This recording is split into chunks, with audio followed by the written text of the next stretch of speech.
Bonjour à tous, bienvenue à ce webinaire sur la transition d'année destiné aux administrateurs locaux des écoles en alimentation automatique. Alors, avant qu'on démarre, je vais vous demander de me dire dans le chat si vous me voyez et si vous m'entendez bien. Ok, super. Alors, je vais vous expliquer un petit peu comment on va fonctionner aujourd'hui avant de me présenter. Et ensuite, je vais vous présenter le sommaire et on va voir ensemble les différentes choses qu'on va voir aujourd'hui. Alors, tout d'abord, sur Livestorm, il y a deux boutons qui vont vous intéresser. Le premier, ça va être le chat. Donc, typiquement, là où vous m'avez répondu que vous me voyez bien, ça sera le chat. Et au niveau des questions, vous allez avoir donc sur le petit onglet avec un point d'interrogation la possibilité de poser vos questions. Comme je suis accompagnée aujourd'hui par des collègues qui sont là pour vous répondre en direct, je vous invite à vraiment privilégier les questions pour qu'ils puissent vous répondre et que ce soit plus facile pour vous répondre au fur et à mesure. Voilà. Alors, du coup, je me présente, je m'appelle Pauline, je suis chef de projet chez Edifice. Et aujourd'hui, je vais vous présenter du coup la transition d'année et son fonctionnement de votre point de vue. Alors, tout d'abord, on va voir ce que c'est que l'alimentation AAF, qu'on appelle aussi annuaire académique fédérateur ou plus simplement alimentation automatique. Donc, de façon générale, qu'est-ce que ça implique et pour vous, qu'est-ce que ça signifie concrètement ? On va étudier ensemble le calendrier des opérations de transition d'année, c'est-à-dire les différentes opérations qu'on met en place pour préparer l'année scolaire qui arrive. On va voir quels sont les impacts de toutes ces manipulations sur les contenus. Alors, avant même d'aller plus loin, je peux déjà vous dire que pas de panique, il n'y en a quasiment pas, les contenus ne sont pas supprimés. On va voir quels sont les impacts sur la communication et notamment sur les règles de communication. C'est-à-dire, qu'est-ce qui va changer en termes de droits de communication avec les personnes de votre réseau et pour les personnes de votre réseau entre elles. Et bien sûr, on conclura par les quelques manipulations que vous devez faire à la rentrée. Pourquoi je dis les quelques manipulations? Puisque comme vous êtes en alimentation automatique, comme son nom l'indique, il y a très peu de manipulations manuelles à faire. Alors, dans un premier temps, donc, qu'est-ce que l'alimentation automatique des comptes? Donc, tout à l'heure, je vous disais qu'on peut aussi parler d'annuaire académique fédérateur. Ce qui est important dans cet acronyme, c'est académie. En fait, les écoles, les communes, ça dépendra après des niveaux où vous êtes, les régions, les départements, passent avec différents niveaux des conventions qui vont leur permettre, qui vont nous permettre en tant qu'éditeur, je vais y arriver, d'utiliser vos bases ondes. Alors concrètement, comment ça marche? Des conventions entre l'académie et le niveau administratif selon votre territoire est passé, qui nous mentionne comme intégrateur, qui nous autorise à utiliser les bases ondes, qui vont être directement injectées dans l'ENT et créer les fameux profils prénom.nom qui sont les vôtres et que vous utilisez pour vous connecter. Ça ne se limite pas seulement à la création des comptes. Ce qui va remonter de l'AF, c'est aussi les rattachements des parents à leurs enfants, les rattachements des enfants au sein des classes. Et on le verra, il y a une spécificité au niveau des comptes enseignants qui ne sont pas tout à fait rattachés eux-mêmes à leur classe et que vous allez pouvoir ajouter vous-même. Donc, en gros, si je récapitule, et c'est très important pour vous qui êtes à la direction ou en tout cas qui avez la main sur l'administration locale de votre établissement, ce qu'il faut retenir, c'est que à partir du moment où vous mettez votre base onde à jour, eh bien, le contenu de la base onde va arriver dans l'ENT. Alors, selon l'horaire auquel vous allez faire la modification dans la base onde, il se peut que ça tarde entre 24 et maximum, grand maximum, 72 heures. Donc, on va prendre un cas très concret pour exprimer ça. Vous avez un élève qui arrive en cours d'année. Eh bien, vous rentrez dans la base onde ce nouvel élève et 3 jours plus tard, il est bien dans sa classe, dans l'ENT, avec son compte créé et ses parents de rattacher.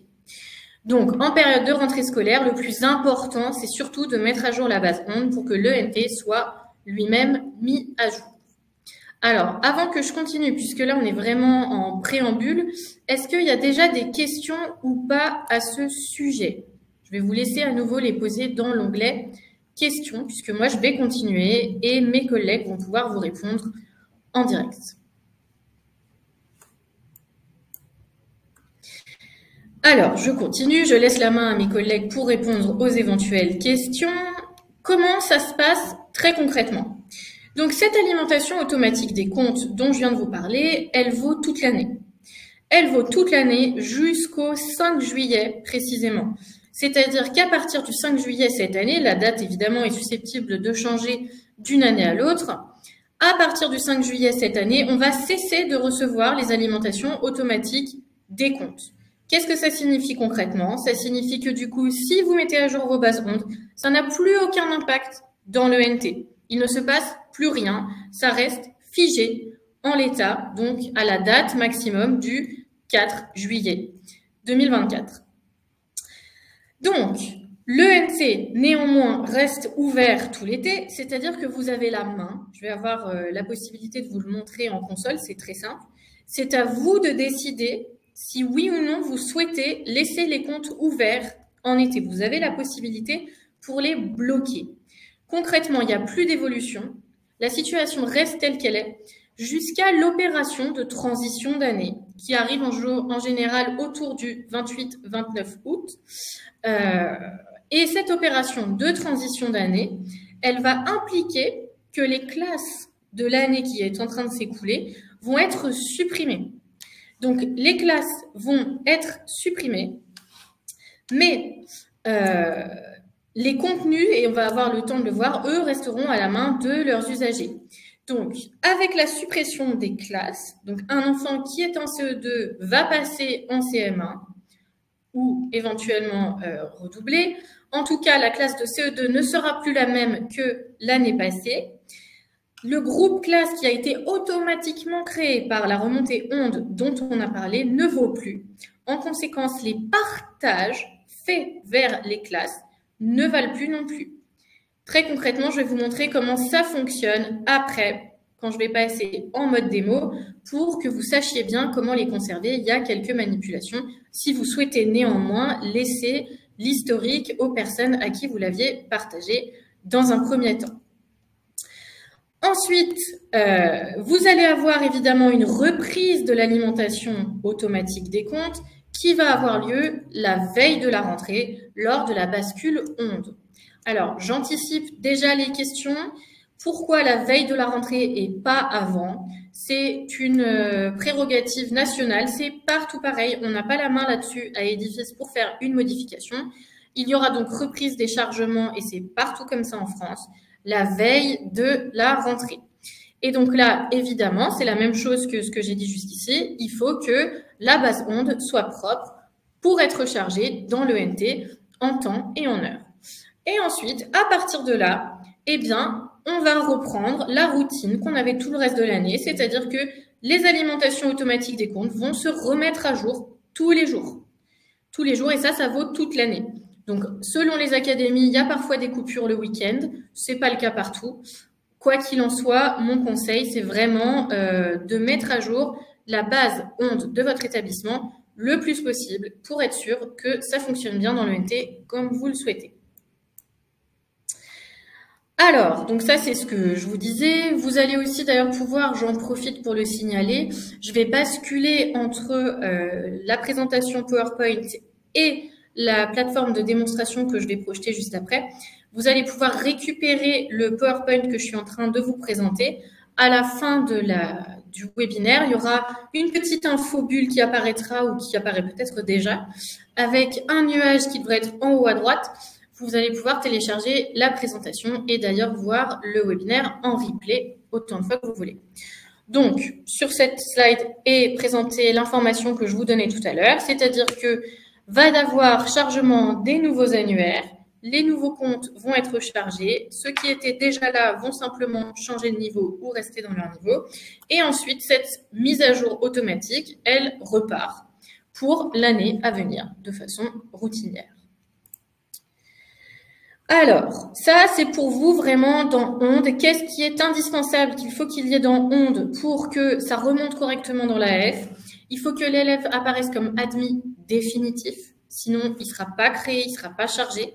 Il faut bien sûr qu'il dispose d'un INE et qu'il soit dans une classe. Et il faut au minimum au moins un responsable légal. Donc, dans l'ENT, il sera bien rattaché à ses 2 parents s'il a 2 responsables légaux. S'il n'en a qu'un, il faut au moins un responsable légal, mais en tout cas, ce n'est pas possible de ne pas en avoir. De la même façon, les parents eux-mêmes vont être rattachés à leur enfant, c'est logique. S'ils ont 2 enfants qui sont simplement dans 2 niveaux différents, ou même s'ils sont d'ailleurs dans le même niveau, il ne faut pas créer 2 comptes aux parents, parce que vous allez avoir le risque d'avoir des doublons. Alors, c'est pas très grave les doublons, mais ça vous évite une manipulation en plus. Il vaut mieux faire un seul compte aux parents et ensuite rattacher le parent à son 2e enfant. Je vais vous montrer comment faire juste après. Alors, avant que je continue, est-ce que jusqu'ici, il y a des questions? Je vais laisser mes collègues, je leur laisse un petit temps quand même pour vous répondre avant de continuer.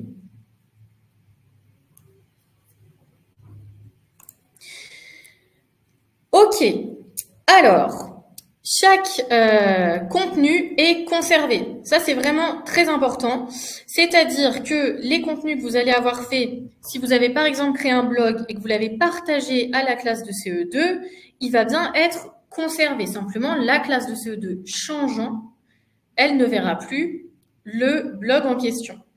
Il va donc falloir soit changer les droits de gestion si vous souhaitez que le contenu soit conservé lorsque vous partez, soit le partager de façon nominative si vous souhaitez aussi le faire conserver au groupe à qui vous l'aviez envoyé.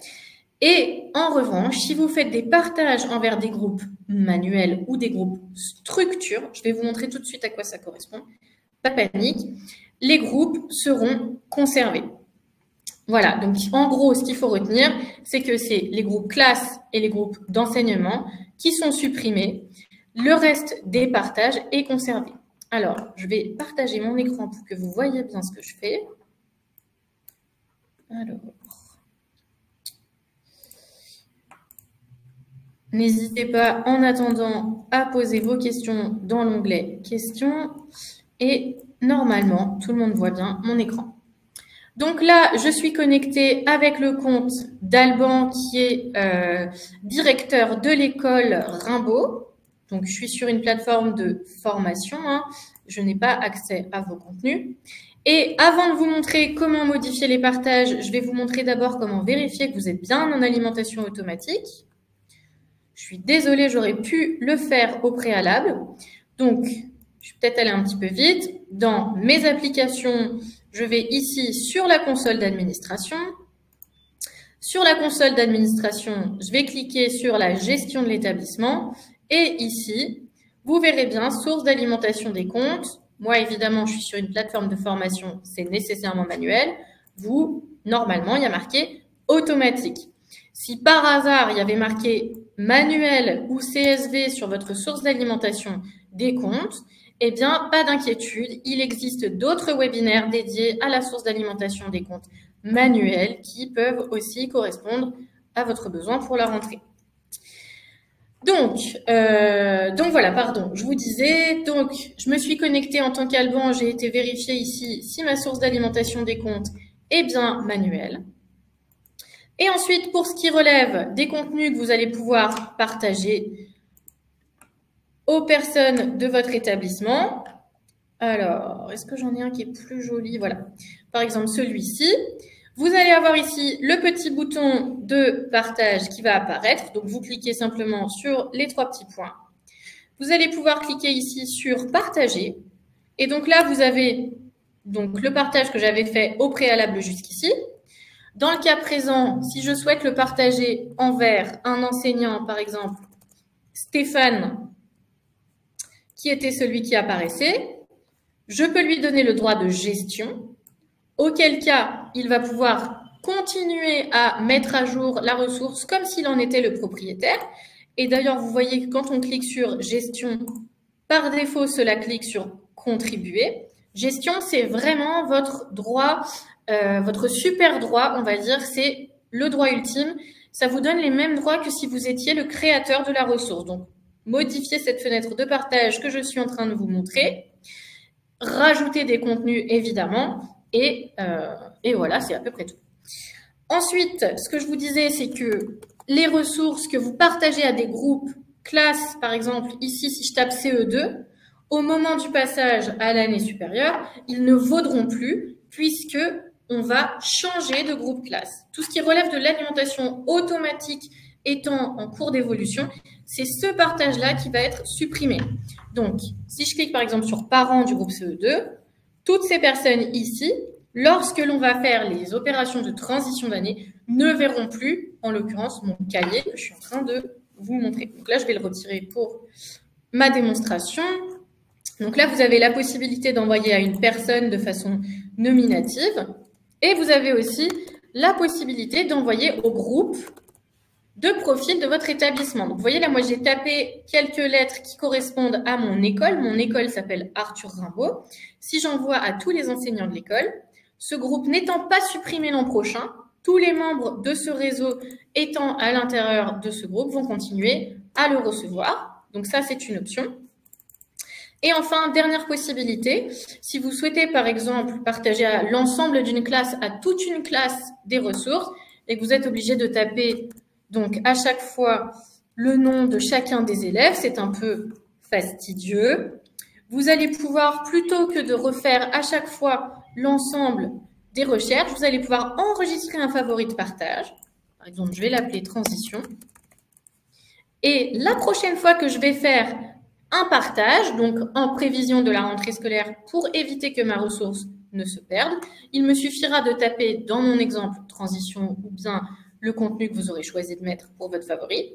Et hop, lors du prochain partage, elle sera déjà faite. Alors, avant que je continue, est-ce que jusqu'ici, il y a des questions? Je vais les laisser poser dans le chat pour que mes collègues puissent vous répondre. Alors, je vérifie juste que j'ai rien oublié sur ma petite slide. Voilà, donc on a bien vu qu'aucun des contenus n'était supprimé. Il faudra simplement en changer les partages si vous souhaitez les conserver. Voilà, de la même façon, hein, c'est logique, si vous êtes l'enseignant de la classe de CE2 et qu'on vous a partagé des contenus en tant qu'enseignante du groupe classe de CE2, vous ne les recevrez plus non plus, mais vous verrez bien ceux qui ont été partagés de façon nominative. Et l'application Ma Classe sera vide pour tous les utilisateurs jusqu'à la reprise de l'alimentation automatique. Alors,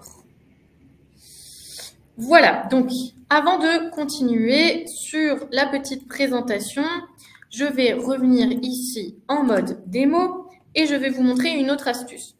Donc là, on voit ici, par exemple, que je ne suis pas l'auteur de certains contenus. Donc là, par exemple, c'est Stéphane, mon collègue, qui a créé un contenu. Il me l'a envoyé, j'ai peur de le perdre parce que ça va être la transition bientôt. Donc, je vais pouvoir cliquer ici sur les 3 petits points et je vais pouvoir le dupliquer.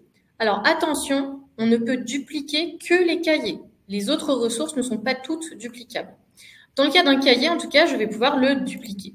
Donc, je le duplique. On va attendre un petit peu que ça apparaisse. Et lorsque je le duplique, il devient mien. C'est-à-dire que là, on voit à chaque fois qui est l'auteur. Ça y est, il est arrivé. Eh bien, on va le voir apparaître ici.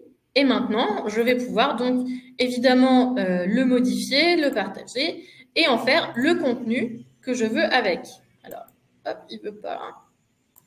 Bon, écoutez, ça, c'est pas très grave. Ma plateforme est un peu capricieuse. Mais voilà, c'est ça l'idée. Vous allez pouvoir donc faire exactement la même chose que ce que je vous ai montré. Modifier le contenu, le partager, en tout cas, le conserver.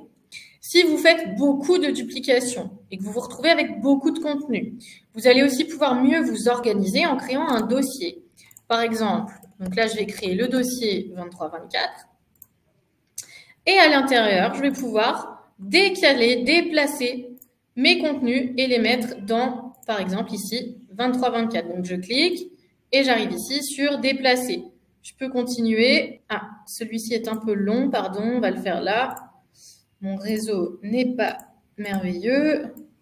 Là, celui-ci, ça devrait fonctionner. Bah, décidément, j'ai pas de chance, je retente une dernière fois. Mais en tout cas, pas d'inquiétude, la plateforme, la vôtre, est parfaitement fonctionnelle. Voilà, super. Donc là, je continue, par exemple, déplacer, etc. Voilà, super. Et je double-clique et là, j'ai bien ici mes cahiers qui apparaissent ici. Donc ça, c'est aussi une option que vous pouvez prévoir. Alors, je reviens. Je vérifie que... Ah, si j'ai oublié un petit élément, je vous le remontre tout de suite. L'une des autres options, vous souhaitez conserver vos ressources.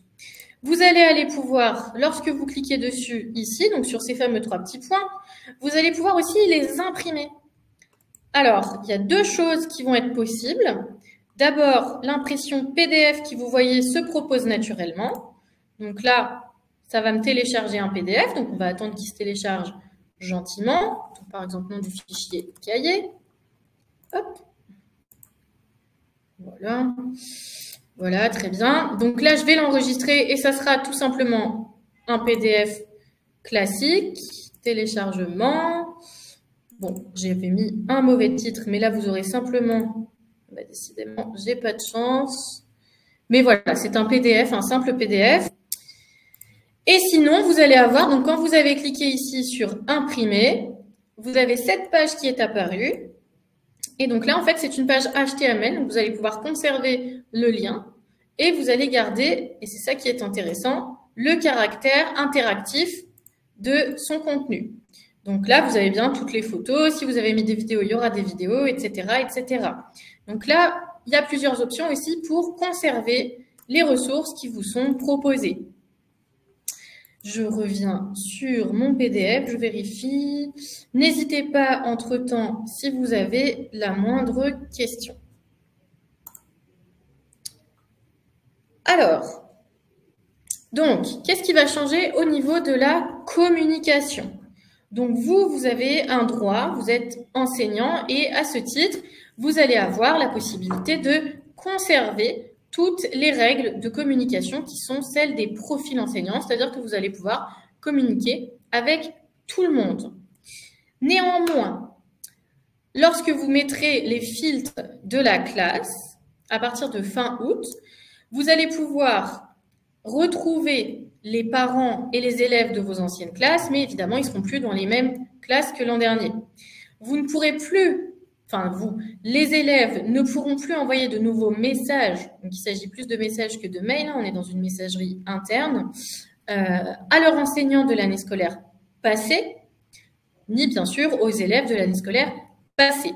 Je vous renvoie à ce sujet vers notre site edifice.io où vous allez pouvoir retrouver dans notre aide en ligne les règles de communication qui sont celles-ci par défaut. Donc, les enseignants peuvent communiquer avec tous les profils. Vous voyez, enseignants peuvent communiquer avec personnel, avec enseignants, avec élèves, avec parents et pas les invités. Mais les invités, c'est en général anecdotique. Je ne vais pas m'attarder là-dessus. Et vous voyez, c'est pour cette raison que les élèves ne peuvent plus communiquer avec les élèves de leur classe, de l'année passée, puisqu'ils ne peuvent communiquer qu'avec les enseignants de leur classe et des élèves de leur classe actuelle, évidemment. Même chose pour les parents. Néanmoins, et c'est très important de le souligner, le droit de réponse va toujours prévaloir sur le droit de communication. C'est-à-dire que comme les messages ne sont pas supprimés d'une année à l'autre, si vous avez dans votre messagerie des échanges qui permettent des communications, puisque vous avez des droits envers des personnes qui n'ont pas de droits envers vous, elles vont pouvoir vous répondre. Donc typiquement, si vous avez échangé avec des parents l'an dernier qui ne sont plus membres de votre classe, si vous êtes directeur et enseignant, eh bien, ils pourront tout de même vous répondre. Alors, je reviens sur mon petit PowerPoint. Voilà, donc c'est bien ce qui est marqué en bas de mon écran, vous allez pouvoir répondre, mais pas nécessairement initier un message si vous êtes un parent. Alors, du coup, venons-en à des choses assez précises. Vous allez avoir donc, ce qu'on vient de voir, c'est faut bien vérifier que vous êtes en alimentation automatique des comptes. Donc ça, on l'a vu au préalable dans la console pour voir à quel endroit il fallait aller chercher. Vous allez pouvoir mettre à jour la base onde. Ça, c'est tout le temps qu'il faut le faire toute l'année. Je vais vous montrer comment rattacher les enseignants à leur classe. Ils peuvent le faire eux-mêmes sur l'application paramétrage de la classe, mais c'est toujours mieux d'anticiper si on peut. Gérer les doublons et distribuer les comptes. Alors, donc, le premier point, c'est la vérification de l'alimentation automatique. On l'a vu ensemble. Je vais quand même vous montrer un autre élément à ce sujet. Donc, je reviens dans mes applications et je vais ici dans la console. Vous allez avoir ici la possibilité donc, de vérifier ici quand vous êtes sur les utilisateurs, le petit bonhomme tout seul en haut du bandeau, si les personnes qui sont dans votre établissement, là vous voyez bon, la dernière connexion puisqu'il est déjà connecté, et vous voyez ici aussi la source. Alors moi évidemment c'est un CSV, c'est manuel, mais vous ça sera automatique. Mettons pour les élèves dans les classes de CP ou de petite section, la date de création, vu qu'il n'était pas dans les bases avant, apparaît ici. C'est aussi un élément pour vous pour vérifier les comptes. Et ici, quand ils ont un petit cadenas, c'est qu'ils n'ont pas activé leur compte. Donc voilà, donc on avait vu ici, vous voyez sur la gestion générale de l'établissement la source d'alimentation, mais vous pouvez aussi la voir au cas par cas sur les fiches utilisateurs. Excusez-moi, je vérifie que j'ai pas oublié un élément avant de continuer. Super. Donc, quand on est ici sur les utilisateurs, vous allez pouvoir mettre un filtre sur les profils, mettre ici les enseignants. Alors moi, évidemment, je suis sur une plateforme de formation où tout le monde est déjà activé. Hein, on ne voit pas de petits cadenas, mais vous, il y aura beaucoup de cadenas en début d'année. Vous allez pouvoir cliquer sur un profil. Et vous voyez, je scrolle, je vais jusqu'en bas et ici, vous avez la classe. Donc, vous allez pouvoir ajouter ici les classes. Toutes les classes qui apparaissent ici sont celles que vous aurez renseignées dans la base onde. En début d'année, le rattachement n'est pas automatique. Vous aurez donc la vue que j'ai ici. C'est-à-dire que par défaut, vos enseignants n'auront pas de classe. Donc, comme je vous le dirais, pas d'inquiétude si vous avez peur d'oublier. Eux, ils ont une application, les enseignants, qui s'appelle paramétrage de la classe, à laquelle ils peuvent se rattacher eux-mêmes lorsqu'ils se connectent pour la première fois de l'année scolaire depuis leur ENT. Donc, ils vont dans paramétrage de la classe et ils se rattachent à la classe. C'est la première action que permet cette mini-console dédiée aux enseignants. Néanmoins, vous, en tant que directeur, directrice, vous allez pouvoir les rattacher vous-même et dans ce cas-là, vous allez simplement donc cliquer sur les profils des enseignants et les rajouter ici. Voilà, donc vous voyez d'ailleurs, si je passe d'un enseignant à l'autre, ça m'a bien gardé mon profil sur le filtre enseignant et je n'ai pas besoin de recliquer. Là, je vais pouvoir continuer. Donc, c'est pas quelque chose de très très long en général. Et voilà, vous pouvez ajouter les classes. Voilà.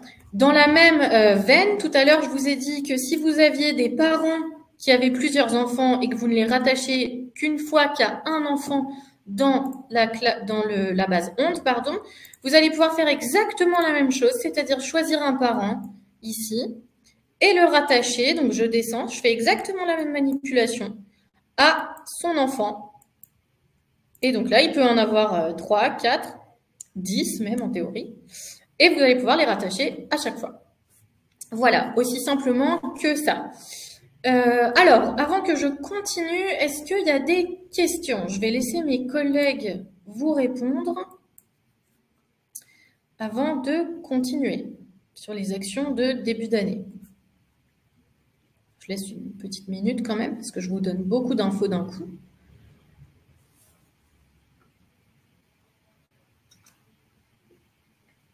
Voilà. Alors, je vais pouvoir continuer et du coup, donc on a bien vu le rattachement des enseignants à leur classe et la gestion des doublons. Alors, je reviens sur ma console et ici, donc vous allez avoir un autre filtre qui est le filtre ici des doublons. Donc, les doublons, moi, j'en ai pas. Je vais en créer un volontairement. Donc, Achelous, Brian. En fait, un doublon, c'est lorsque vous avez un utilisateur qui apparaît 2 fois dans votre établissement. Et du coup, c'est pour ça que je vous disais qu'il vaut mieux savoir comment on fait pour les gérer. Donc, Achelous, Brian, qui était en classe de... J'ai oublié de regarder. Je vais regarder tout de suite. Hop. Qui était en classe de CM1.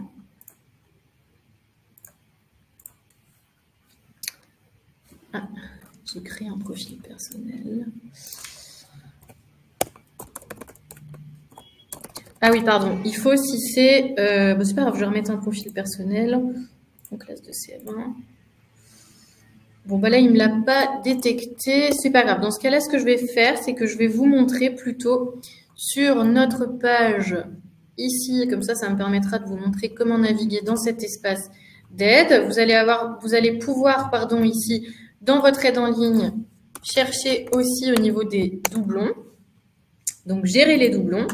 Lors des comptes alimentés automatiquement, vous voyez, vous avez les accès rapides. Donc, je vais vous les remontrer juste après. Et vous allez mettre donc les fameux filtres doublons que je vous montrais, mais moi, je n'en ai pas de doublons. Et vous allez pouvoir, en fait, fusionner les comptes qui apparaissent comme doublonnés. C'est vraiment très, très simple. Donc, je reviens sur ma console d'administration. Lorsque vous vous connectez, je vais le refaire depuis le début, ça sera plus facile. Hop. Depuis mes applis, vous allez vous connecter depuis la console et vous allez aller dans « Gérer les doublons ». Vous voyez que très naturellement, c'est venu ici. Par défaut, ça va vous bloquer les doublons. Moi, je n'en ai pas. Mais vous allez pouvoir, lorsque vous êtes dans les doublons, les fusionner. C'est-à-dire que vous choisissez de les mettre ensemble. Ou bien sûr, vous avez aussi la possibilité tout simplement de contacter notre équipe assistance qui va pouvoir vous aider à ce sujet. Alors, je reviens dans ma petite préparation. Et ensuite, je vais vous montrer comment distribuer les comptes. Alors, la distribution des comptes, on est toujours dans la console d'administration. C'est extrêmement simple et extrêmement rapide. Donc, ma console d'administration, vous avez ici les accès rapides, Donc, je vais descendre et ici, j'ai import-export, publi-postage des comptes. Donc, je clique ici et j'arrive à l'ensemble de mon école. Donc, je vais pouvoir publi-poster, c'est-à-dire envoyer les codes d'activation à tous mes usagers d'un coup. Et je vais avoir exactement le même système de filtre que ce que j'avais jusqu'ici. Donc, mettons que vous vouliez envoyer, en général, c'est comme ça qu'on fait, leur code à tous les enseignants de votre école. Vous allez avoir 2 possibilités.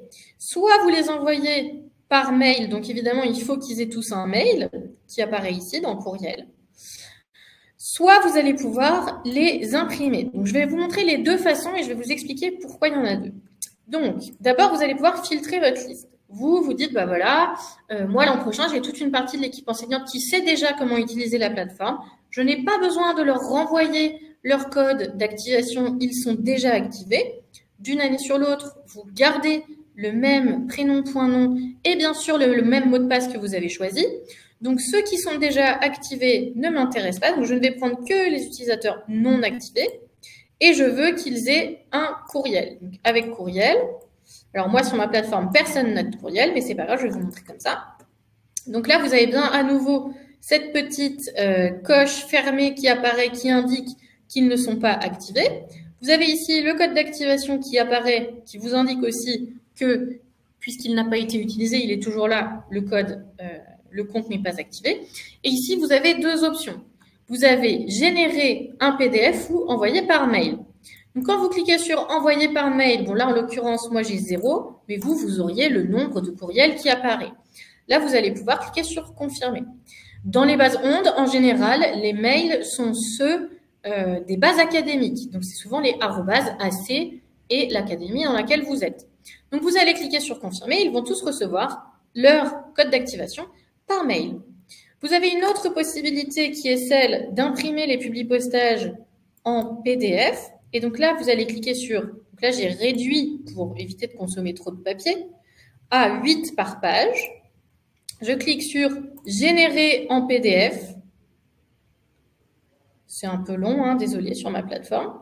Et ensuite, vous allez pouvoir donc découper ce PDF qui fera apparaître à chaque fois prénom et nom, ainsi que ici l'URL de connexion et bien sûr le fameux code d'activation qui apparaît. Donc pourquoi on fait ça? Parce que si vous choisissez de publier-poster par exemple les comptes de tous les parents, tout le monde n'a pas son email qui est rentré dans la base ongle. Vous pouvez aussi copier-coller, c'est ce que font souvent les enseignants avec l'application paramétrage de la classe. Vous pouvez aussi copier-coller directement dans le cahier de liaison papier le code d'activation des parents. Il est complètement pérenne, hein, il n'a pas de date de péremption, donc vous pouvez le conserver. Alors c'est un petit peu long, mais dès que ça aura fini de charger, je vous montrerai à quoi ça ressemble. Et il y a une dernière action sur la console que je voulais vous montrer parce qu'on l'a évoqué tout à l'heure pour cet été. Si vous ne souhaitez pas que les élèves et les parents, en général, c'est les deux profils qui vont vous intéresser, accèdent à l'ENT pendant les vacances estivales, vous allez pouvoir cliquer ici sur « Gestion de l'établissement »,« Blocage en lot ». Et lorsque vous cliquez sur « Blocage en lot », vous allez pouvoir décider de bloquer les comptes. Quand je continue à descendre, je vois bien ici la date, pardon, c'est ici, de blocage avec le profil et ici l'enseignant. Alors désolé pour la date, ce n'est pas à jour, mais vous avez la bonne date, vous à nouveau, qui apparaît. Et tout simplement pour débloquer, vous cliquez ici sur débloquer et c'est fait en quelques clics. Donc là, c'est vraiment à la main de chaque établissement de décider si oui ou non vous souhaitez laisser l'accès en été, sachant que l'ENT reste ouvert. Est-ce que jusqu'ici, il y a des questions ou bien est-ce que je continue?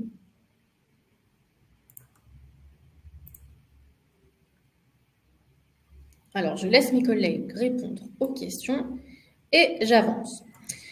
Donc, ce qui va être maintenant très utile, on arrive à la fin de ce webinaire. Ce qui va être utile pour vous, c'est les 3 liens que je vous ai montrés qui apparaissent à l'écran là tout de suite. Donc, l'aide en ligne qu'on a brièvement vu ensemble, que je vais vous représenter. Le tutoriel, les tutoriels, les replays qu'on a sur notre page Edifice.io sur YouTube, où vous allez pouvoir voir des focus sur différentes applications, différents usages. Enfin, vraiment, il y a beaucoup de choses.